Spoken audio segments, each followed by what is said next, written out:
सोमवार व्रत कथा। किसी नगर में एक साहूकार रहता था जिसके घर में धन की कमी नहीं थी, लेकिन उसे संतान सुख प्राप्त नहीं हुआ था, जिस कारण वह बहुत परेशान रहता था। पुत्र प्राप्ति की इच्छा से वह हर सोमवार व्रत भी रखता था और पूरी श्रद्धा के साथ शिव मंदिर में जाकर भगवान शिव और माता पार्वती जी की आराधना करता था। उसकी भक्ति भाव से माँ पार्वती प्रसन्न होगी और भगवान शिव से उस साहूकार की मनोरथ पूर्ण करने का आग्रह करने लगी। पार्वती जी की इच्छा सुनकर भगवान शिव ने कहा कि हे पार्वती, इस संसार में हर प्राणी को उसके कर्मों का फल मिलता है और जिसके भाग्य में जो है उसे भोगना पड़ता है। लेकिन पार्वती जी ने साहूकार की भक्ति का मान रखने के लिए उसकी मनोकामना पूर्ण करने के लिए कहा। माता पार्वती के आग्रह पर शिव जी ने साहूकार को पुत्र प्राप्ति का वरदान दे दिया,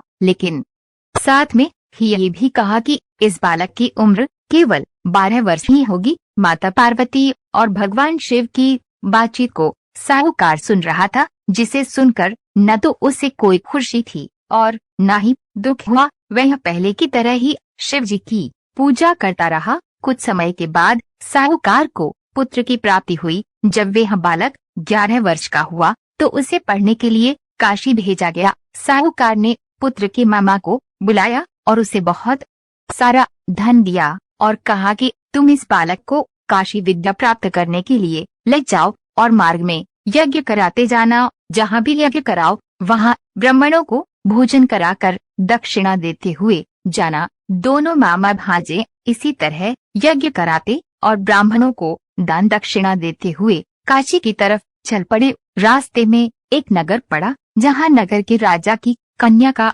विवाह था, लेकिन जिस राजकुमार से उसका विवाह होने को था वह एक आंख से काना था, जिसकी जानकारी लड़की और उसके घर वालों को नहीं थी। राजकुमार के पिता ने अपने पुत्र के काना होने की बात को छुपाने के लिए एक चाल सोची। साहूकार के पुत्र को देकर उसने सोचा कि क्यों न इस लड़के को ही दूल्हा बनाकर राजकुमारी से विवाह करा दिया जाए। विवाह के बाद इसको धन देकर विदा कर दूंगा और राजकुमारी को अपने नगर ले आऊंगा। उसने लड़के को दूल्हे के वस्त्र पहनाकर राजकुमारी से उसका विवाह करा दिया, लेकिन साहूकार का पुत्र ईमानदार था। उसने मौका पाकर राजकुमारी की चुन्नी पर लिख दिया कि तुम्हारा विवाह तो मेरे साथ हुआ है, लेकिन जिस राजकुमार के साथ तुम्हें भेजा जाएगा वह एक आंख से काना है। मैं तो काशी पढ़ने जा रहा हूँ। राजकुमारी ने चुन्नी पर लिखी बात अपने माता पिता को बताई।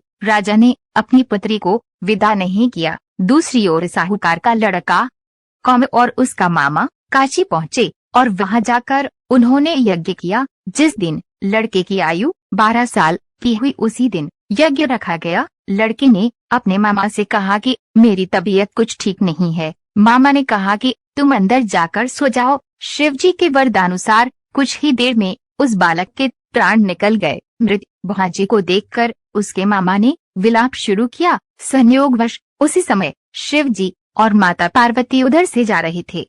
पार्वती ने भगवान से कहा, स्वामी, मुझे इसके रोने के स्वर सहन नहीं हो रहा। आप इस व्यक्ति के कष्ट को अवश्य दूर करें। जब शिव जी मृत बालक के समीप गए तो वे बोले कि ये उसी साहूकार का पुत्र है जिसे मैंने 12 वर्ष की आयु का वरदान दिया था। अब इसकी आयु पूरी हो चुकी है। लेकिन मातृभाव से विभोर माता पार्वती ने कहा कि हे महादेव, आप इस बालक को और आयु देने की कृपा करें, अन्यथा इसके वियोग में इसके माता पिता भी तड़प तड़ कर मर जाएंगे। माता पार्वती के आग्रह पर भगवान शिव ने उस लड़के को जीवित होने का वरदान दिया। शिव जी की कृपा से वह लड़का जीवित हो गया। शिक्षा समाप्त करके लड़का मामा के साथ अपने नगर की ओर चल दिया। दोनों चलते हुए उसी नगर में पहुँचे जहाँ उसका विवाह हुआ था। उस नगर में भी उन्होंने यज्ञ का आयोजन किया। उस लड़के के ससुर ने उसे पहचान लिया